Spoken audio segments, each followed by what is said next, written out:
మళ్ళీ మీరు మాకేం చేసిర్రు ముఖ్యమంత్రి గారు చెప్పండి.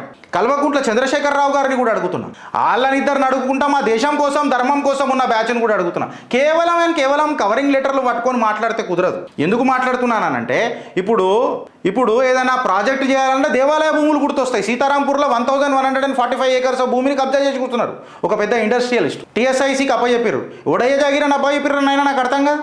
అదే వక్ఫ్ భూములను మనం చేస్తారా? 8 ప్రాపర్టీస్ ఉన్నాయి కదా, చేసుకోరు. మళ్ళీ కేంద్ర సర్కార్కు ఒక రిక్వెస్ట్ లెటర్ రాసి 8 ప్రాపర్టీస్ నిన్ననే అనుకుంటా కదా గౌరవనీయులు పెద్దలు కరీంనగర్ ఎంపీ బండి సంజయ్ గారు దాని మీద మాట్లాడారు. మళ్ళీ అది కేవలం తెలంగాణకే మాట్లాడినరా లేకపోతే యావత్ భారతదేశంకి మాట్లాడినరా అన్నది కూడా చర్చ జరగాల. Because almost 13,198 properties 1 lakh crore worth అంట దేశం మొత్తంలో. తెలంగాణలో 243 ప్రాపర్టీస్ ఉన్నాయట, 8 ప్రాపర్టీస్. మళ్ళీ ఈ 8 ప్రాపర్టీస్ కేవలం ఆయన స్టేట్మెంట్ తెలంగాణ మట్టుకేనా లేకపోతే యావత్ భారతదేశానికేనా? కేవలం తెలంగాణ మట్టుకేనా అంటే అది మళ్ళీ మోటివేటెడ్ స్టేట్మెంట్ అవుతుంది.